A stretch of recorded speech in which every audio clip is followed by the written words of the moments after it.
तो आज से हम कर रहे हैं आपको शुरुआत कक्षा 9, कक्षा 9, ठीक है। तो कक्षा 9 में पहला जो चैप्टर है वो आपका है अपरिमेय संख्या, अपरिमेय संख्या। अपरिमेय संख्या क्या होती है? सबसे पहली बात ये, अपरिमेय संख्या होती क्या है? तो अपरिमेय संख्या तक पहुंचने के लिए हमें और भी कुछ संख्या है उनका अध्ययन करना पड़ता है। तो सबसे पहले हम पढ़ते हैं गिनती। तो गिनती को क्या बोलते हैं हम? प्राकृत संख्या, प्राकृत संख्याएं। प्राकृत संख्याओं के पहले हमारा आता है अंक। क्या आता है? अंक आता है। इसको 2 मान लें, इसको बंद कर लें। तो पहले अंक सीखना चाहिए हमें। अंक के बाद आती है हमारी गिनती। गिनती को क्या कहते हैं? हम प्राकृत संख्या कहते हैं। फिर उसके बाद हमारा क्या आता है? पूर्ण संख्याएं आती हैं। पूर्ण संख्याएं आती हैं। पूर्ण संख्याओं के बाद हमारा आता है सम संख्याएं और विषम संख्याएं। फिर इसके बाद हमारा आता है अभाज्य और भाज्य, अभाज्य और भाज्य। फिर आता है हमारा आपका पूर्णांक संख्याएं, पूर्णांक संख्याएं। पूर्णांक संख्याओं के बाद आती है कौन सी संख्या? परिमेय संख्या, परिमेय संख्या। परिमेय संख्या, परिमेय संख्या के बाद आपका आता है अपरिमेय संख्या, अपरिमेय संख्या।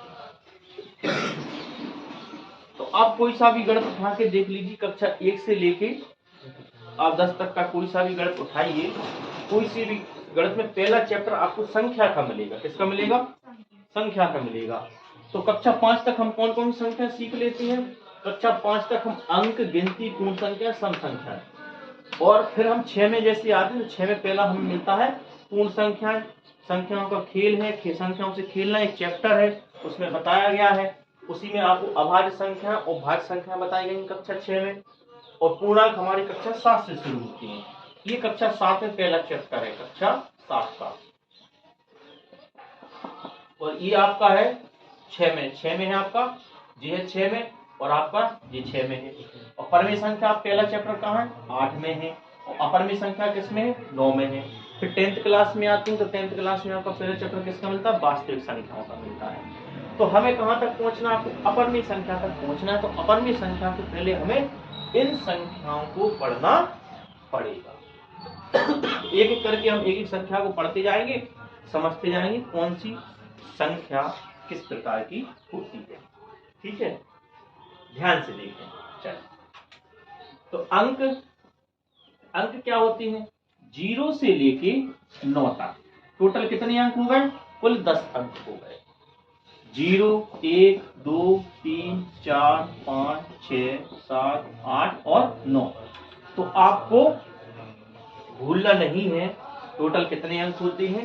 10 अंक होते हैं। कितने होते हैं टोटल? 10।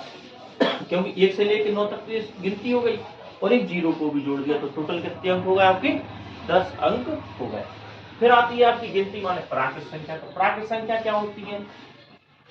प्राकृत संख्या वे संख्या होती हैं, प्राकृत संख्या वे संख्याएं जिनसे हम वस्तुओं की गिनती करते हैं, वे प्राकृत संख्याएं कहलाती हैं। तो गिनती हम कहां से शुरू करते हैं? 1 से शुरू करते हैं कि नहीं करते? 1 से 1, 2, 3, 4, तो ऐसे हम अनंत तक चले जाते हैं। 1, 2, 3, 4, 5 और अनंत तक जाते हैं, तो प्राकृत संख्या कहलाती है। तीसरा क्या आता है हमारा? पूर्ण संख्या। पूर्ण संख्या, तो पूर्ण संख्या क्या होती है आपकी? पूर्ण संख्या प्राकृत संख्या में 0 को सम्मिलित कर लेने पर, प्राकृत संख्याओं में 0 को सम्मिलित कर लेने पर हमारी पूर्ण संख्याओं का रूप या पूर्ण संख्या बन जाती है। कुछ नहीं है। अभाज्य संख्याओं को समझें, अभाज्य और ठीक है, अभाज्य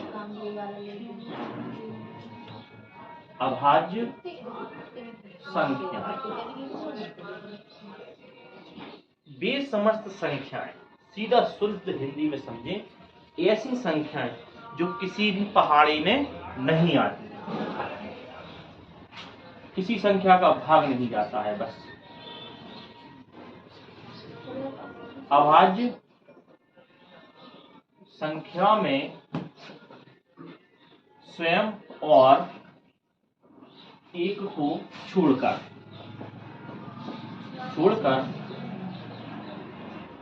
तीसरा कोई वर्णखंड नहीं होता है। कोई भी अभाज्य संख्या होगी उसमें या तो स्वयं का भाग चला जाएगा या एक का भाग जाएगा।